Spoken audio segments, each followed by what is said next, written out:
Welcome back into Lettermen Row, ladies and gentlemen, for a wild and wonderful offseason week recap. The first week of the offseason, Tim, because I consider the Cotton Bowl maybe the offseason, maybe an exhibition, as we like to call these games now, even though it's a New Year's Six game.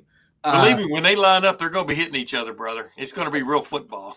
You're absolutely right, partner. But at the same time, it just feels like the offseason because the transfer portal opened on Monday and it opened with fireworks as Kyle McCord went in the transfer portal. It has since progressed to all the way to Joe Royer entering the transfer portal on Thursday evening. And there were, I believe, 12 guys in between that.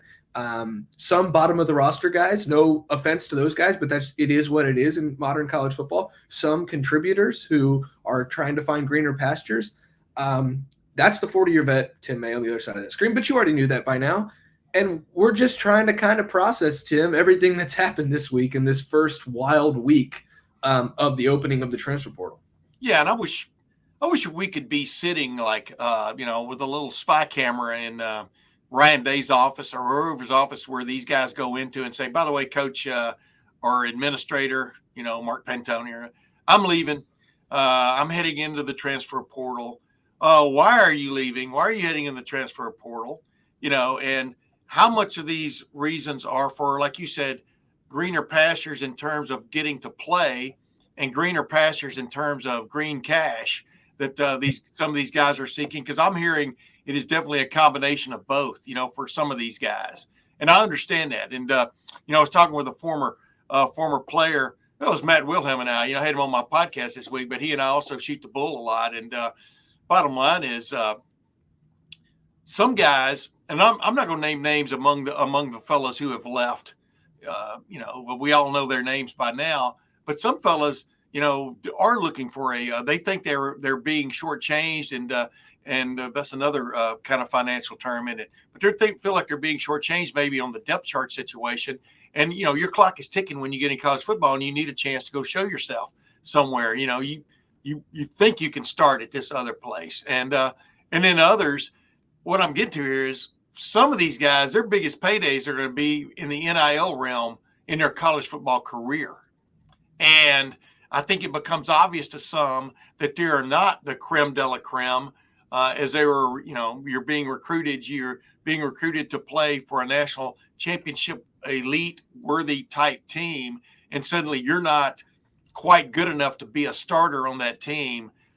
Maybe you're having an eye-opening moment, and it's time to move on and make your cash while you can. So it's just interesting. Like, for example, Chip Trainum, supposedly is heavily rumored right now to be considering Kentucky. Well, that's no big surprise because Kentucky has a decent NIL situation going, and plus I think he would find an opportunity perhaps to be the featured back there. Who knows? But man, he got a lot of playing time on the team that was ranked number one in the country up until the last, last 2 weeks of the season. So, good luck to all these guys is all I've got to say. But it does. Urban Meyer and I, we were talking on Urban's Take this week. He has no interest in ever getting back into college football coaching. I mean, because imagine the headaches that Ryan Day is dealing with right now. And oh yeah, they're playing Missouri, probably the third or fourth best team in the Southeastern Conference on December the 29th in a little over 3 weeks. I mean, yeah. That's a lot. That's a lot on your plate. Yeah, a lot to juggle right now for Ryan Day because signing day is less than 2 weeks away. So you're also recruiting your commits. You're trying to land maybe that ace in the hole that you've had that you think you have on the trail. Uncommitted prospects that you're going to pull out and shock everybody in the next couple of weeks. I'm not saying that's going to happen, but these coaches always have plans for the recruiting cycle. You're also trying to re-recruit your entire roster and just make sure that they're all satisfied. But Tim, let's start with the biggest names because Kyle McCord, I think it's pretty well known by now. Not how do I say this? It's a decision. It's made by Kyle to go into the transfer portal and just try to find a new home. Yeah. And it could end up being for the best for everybody. It could end up being for the best for Ohio State, or it could end up being for the best for Kyle McCord.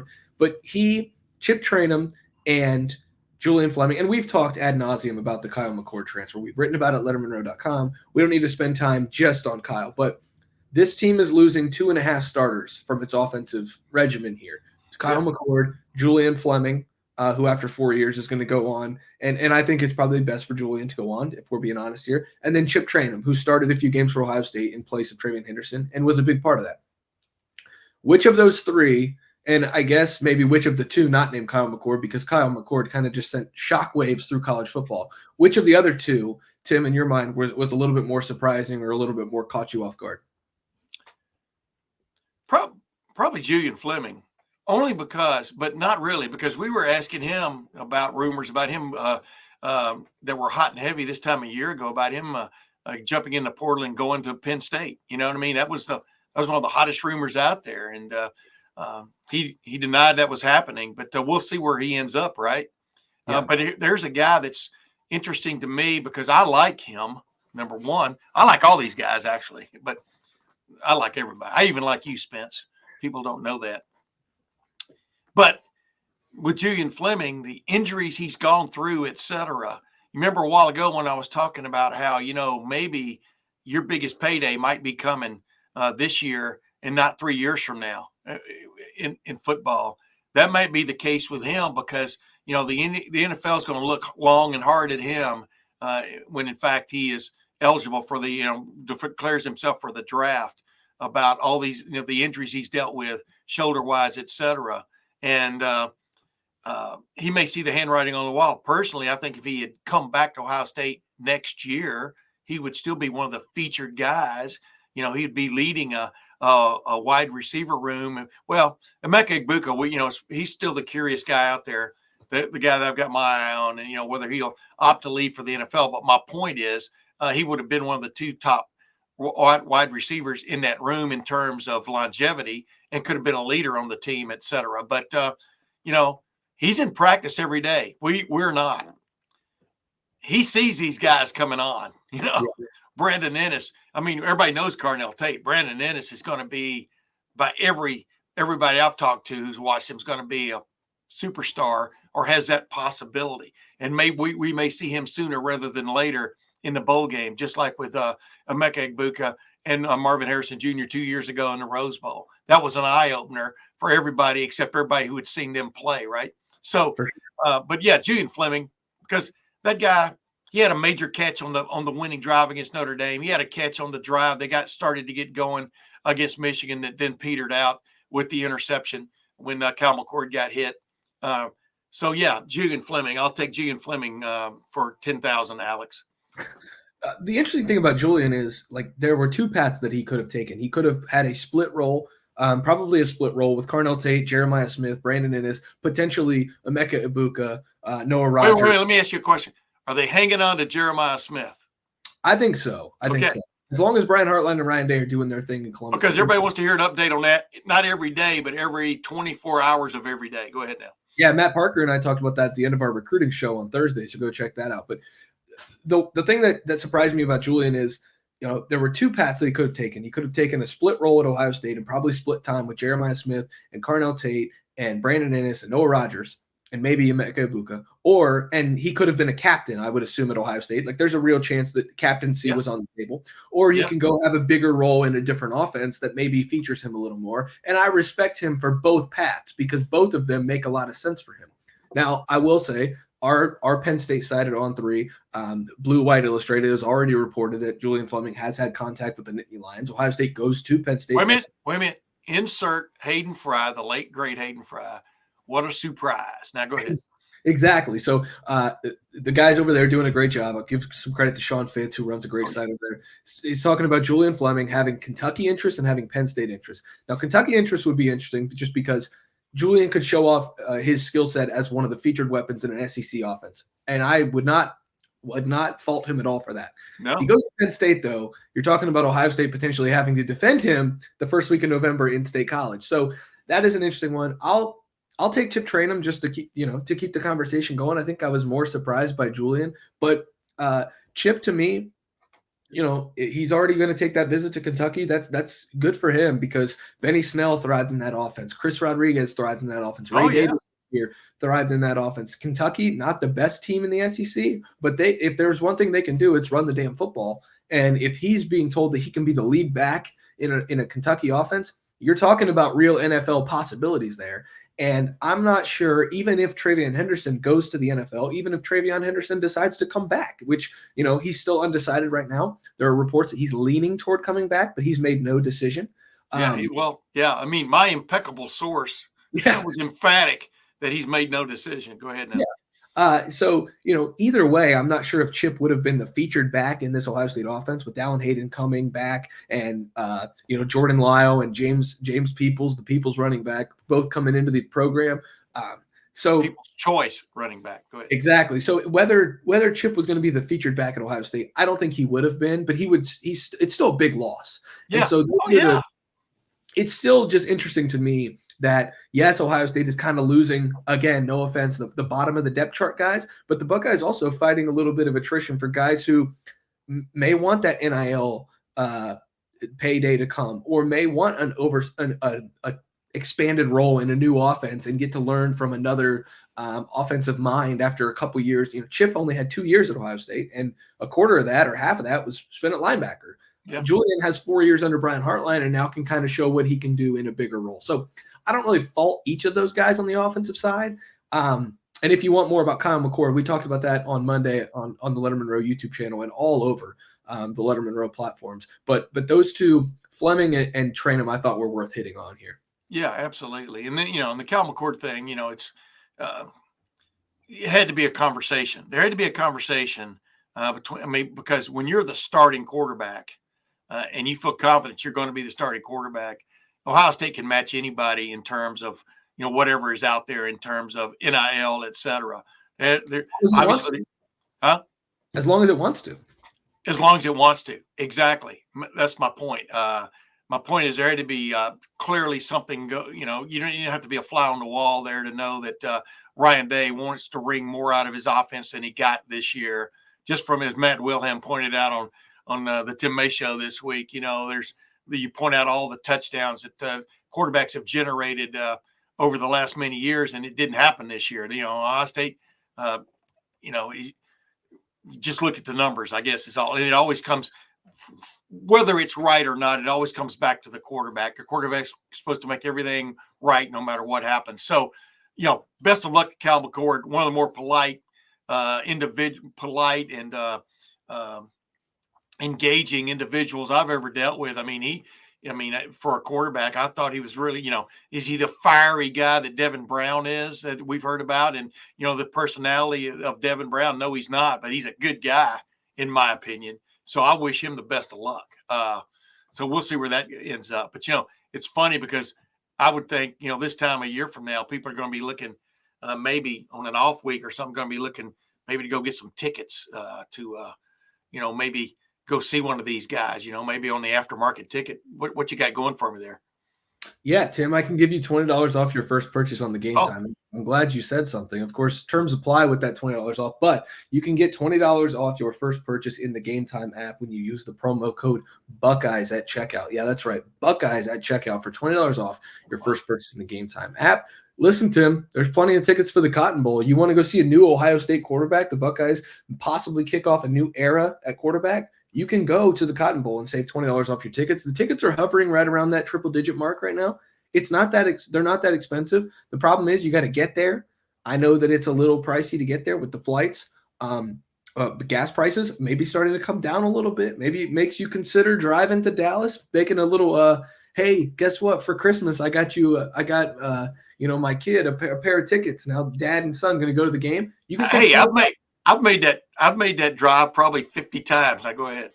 You can save $20 on those tickets to the Cotton Bowl when you use the promo code Buckeyes on your first purchase on the Game Time app. Hey, you want to go watch the Buckeyes basketball team? The tickets might be below $20, and then you can just get almost free tickets in the Game Time app. They also do this thing, Tim, you know about it, you love it, where you find a ticket on the Game Time app in, let's say, for the Buckeyes basketball team in section 104, row E, and then you go to a competing ticketing website, you see a cheaper ticket in section 104, row E. You send that to gametime.co or at the Game Time app, and they refund you 110% the difference of your price of ticket. So you can even save a little bit of coin while you're shopping for your tickets with the Game Time app. Terms do apply. You know that on any kind of guarantee like that. But read the fine print. But terms do apply. But, dude, just think about $20 off a crew ticket. Did you ever think in our lifetime we'd see crew tickets going for how much they are this weekend?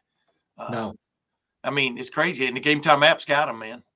They certainly do, Tim. And I hope the Cotton Bowl is like a packed venue. I hope Ohio State fans embrace it with the new era at quarterback. It's going to be a lot of fun. It's going to be a lot of we're going to all be watching with bated breath, seeing what the Buckeyes look like because the future is almost now with this program. So go to the Game Time app, gametime.co, get your tickets $20 off. Tim, there are a lot of Buckeyes on the defensive side who, in all likelihood, weren't going to see bigger roles even when spring football comes around, even with the bowl game, even when next fall comes around, August 31st against Akron. I wasn't expecting to see some of the guys who entered the transfer portal on the field on August 31st unless it was a blowout. So they get a fresh start. And I know that you are all about fresh starts, which is why you can use the promo code Lettermen Free for free breakfast for life at HelloFresh, America's #1 meal kit. That's right, HelloFresh, America's #1 meal kit. Say hello to a stressless holiday season with the help of HelloFresh. Skip the grocery store and save time with easy, tasty recipes delivered right to your door. It's the season of giving and gathering with HelloFresh. It can be the season for saving. Actually, save money with this month with free breakfast for life, fresh recipes delivered cheaper than takeout, all pre-portioned ingredients. You'll never waste money on excess food. Go to HelloFresh.com/LettermenFree and use the code LettermenFree for free breakfast for life. That's one breakfast item per box while your subscription is active for the rest of your life till death do you and HelloFresh part. And dude, the bonus about HelloFresh is when you're cooking it is the aroma. It fills your house. I mean, it's crazy. I've really enjoyed the HelloFresh meals I've experienced, and it just saves you time and money, et cetera, and aggravation about you're wanting to put together this special recipe. Oh, I'm missing this ingredient. The special ingredients. Not salt and pepper and milk and butter, but the special and cooking oil. But the special ingredients come in the package. That's what's cool about these HelloFresh meals. And I know I've enjoyed mine. I completely agree, Tim. You can go to HelloFresh.com/LettermenFree, just like the 40-year vet Tim did. Use the code LettermenFree for free breakfast for life. One breakfast item per box while your subscription is active. Again, until death do you and HelloFresh part. That's free breakfast for life at HelloFresh.com/LettermenFree with the code LettermenFree. That is HelloFresh, America's #1 meal kit. I started using it in my house. It's completely changed the way I view food and view recipes. And now there are a lot of people who have completely changed the way they look at this offseason with the defensive departures. We won't spend too much time on them, Tim. By the way, I liked your segue there. Go ahead. Thank you. There are quite a few of them, to be honest, the defensive transfers out. There's Omari Abor. There's Cameron Martinez. There's Ryan Turner. There's Jair Brown in the secondary. Kai Stokes in the secondary. Reed Carrico out of the program now. So there's quite a few of them. There's some guys on offense that we didn't hit on, a couple centers that transferred out. Again, Joe Royer, the tight end. But defensively, Tim, was there anybody who surprised you that entered the portal this week? No. And I'm being quite honest because I think all of these guys have an upside, but they didn't crack, the glass ceiling above them as opposed to the glass ceiling below them. They didn't crack the glass ceiling. And they all played a role in some form or fashion over the last couple of years. For example, I think Kai Stokes has a hell of an upside. Mm-hmm. But for some reason, the deeper they delved into that safety well the last two seasons, he hardly ever came up in the bucket. You know what I mean? And and they've got big time guys still around. I mean, Malik Hartford, the guy you eyeballed the first day of whenever we got to watch practice. I mean, clearly that guy's got a huge upside and guys coming in. So yeah, I think they all smelled the tea leaves. That's the wrong analogy. All read the tea leaves and are matriculating. So I'm not surprised by any of those. I mean, how many times have we been asked about Reed Carrico over the last couple of years? Sometimes it's just not in the cards, especially on a defense that suddenly went from playing 3 linebackers regularly to 2 linebackers regularly. That was really tough. to break in. For example, I've got my eye on Gabe Powers right now. I want to see what goes on with him. You know what I mean? Because I think that guy, he embraced the idea that you play special teams, get after it, and good things can happen for you if, in fact, you continue to play well in practice. So, yeah, right on down the line. Those guys, they hurt your depth from the standpoint of maybe emergency depth, but the game marches on, and you guys are coming in the door every day. And you just brought it up a minute ago, and I didn't interrupt you, but I'm really curious to see Jermaine Matthews going one-on-one with Julian Fleming maybe next year. I'd love to hear the conversations. Yeah, for sure. If there was one, well, first of all, you mentioned Reed Carrico, and it's worth noting, he's already got a few offers, and there are some guys who are going to move on and play. I look at a guy like Dallas Gant, who just finished a 2-loss season, an 11-2 season with the Toledo Rockets, looked really good in action. He wasn't going to see the field at Ohio State, and it didn't work out. So where does he go? He goes down a level. He goes to the MAC, and he's a really good player. He's a borderline all MAC player. So, Reed Carrico now has offers from Ohio. My Bobcats have offered Tulsa, Eastern Michigan, and Toledo. If Reed Carrico goes to join Kevin Wilson at Tulsa or goes to the MAC, I'm sure he's going to have a great career. But it just wasn't going to happen at Ohio State. And I think that there's a realization there with a lot of these guys that maybe it just won't happen at Ohio State. And that's fine. That's the cost of doing business in 2023. Yeah. And, I know by the end of because I've talked to a couple of guys who didn't pan out for them, at Ohio State way back when there was no transfer portal.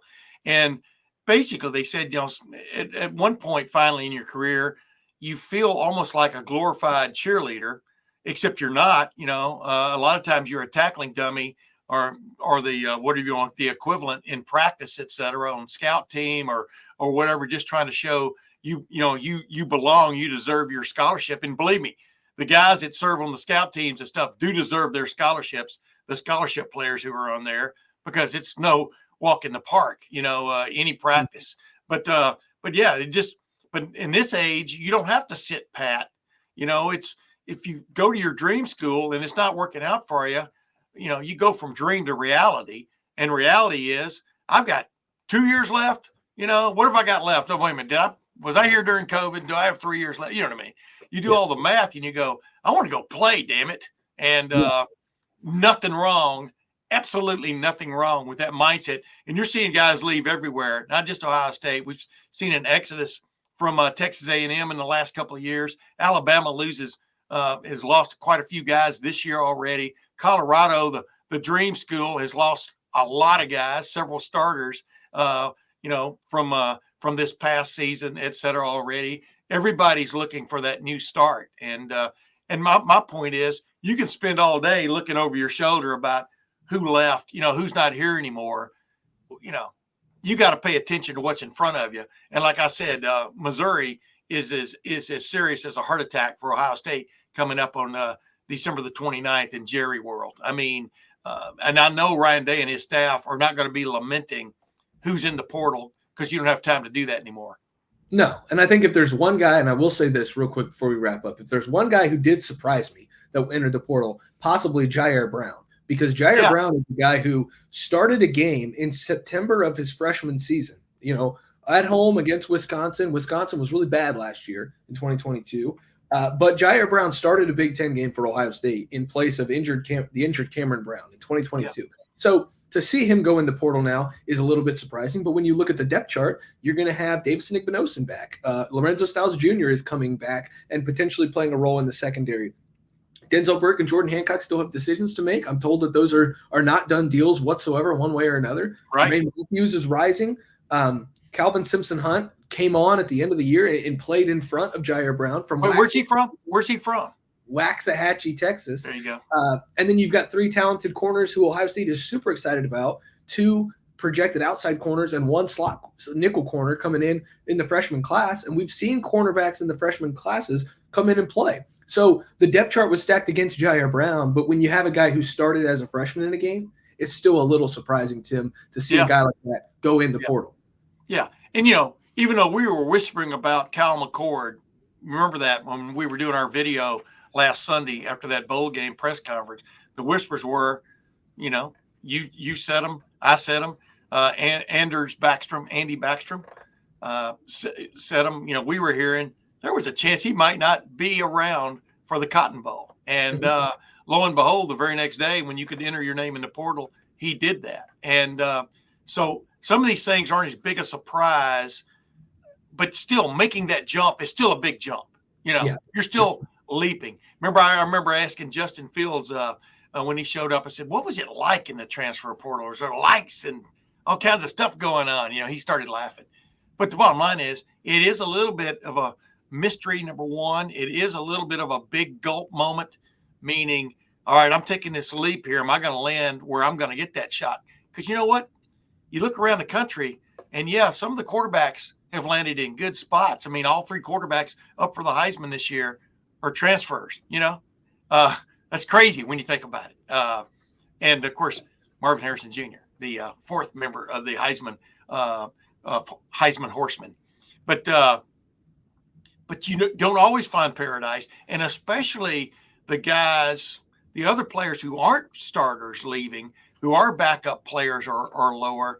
Many of them in the last many years have not signed with anybody. Yeah. So it is a leap of, I don't know if faith is the right term, but it's a leap in just taking a grip on your own career and going, I'm going to change things right here, instead of sticking it out and waiting for an opportunity at good old you, which may or may not come. Sometimes you need to force that opportunity spigot. Every Ohio State player on scholarship in 2022 who entered the transfer portal last year found a home at the D1 level in 2023. So it's not as much an issue of will you find a home if you're from Ohio State. It's will you find a role if you're from Ohio State. And that's what these guys have to balance. But the transfer portal, in my opinion, is about betting on yourself to be able to find a spot where you can find a fresh start and a new home. And that's what a lot of Ohio State guys are doing. And the Buckeyes are slowly but surely turning over this roster and kind of rebuilding it very quickly. And the urgency, at least in the transfer portal, is already there for Ohio State. We're going to have it covered like we do all year round. Let me throw one more thing in there too, though. Remember on Sunday, I refused to really do a matchup deal, a quick matchup deal with Missouri, because I have no idea which Ohio State players are going to play. Mm-hmm. And including the starting quarterback. We didn't know. Was it going to be Devin Brown? But my point is, there comes a moment, and it's coming pretty soon, where Ryan Day is going to go to each of his players who still have the possibility of sitting out and or leaving early. The day of reckoning is coming, because you got to get ready to play a big time game at the end of the month. So there's going to be plenty of news here in the next 2 weeks for sure. I would completely agree with that, Tim. And we will have it covered, locked in at lettermenrow.com. Tim made the 40-year bet on the other side of that screen. Nope, the other side of that screen. Andy Backstrom, Alex Gleitman, and Matt Parker do a great job on the recruiting side. Come join the Lettermen Lounge message board. You can get the full message board experience right now. It's a YouTube special, $1 for your first 2 months when you use the code OSU1. That's right, $1 for your first 2 months at lettermenrow.com when you use the code OSU1. That's cheaper than Peacock. This man has a saying, folks. He stays on brand. That's the 40-year event, Tim May. You know him. You'll love him. I'm Spencer Holbrook. Thanks for watching. Thanks for listening. We'll see you over at lettermenrow.com. Make sure to like and subscribe this video. Make sure to like this video. Subscribe to the YouTube channel. We'll see you at lettermenrow.com. We'll see you in just a couple weeks in Dallas for the Cotton Bowl.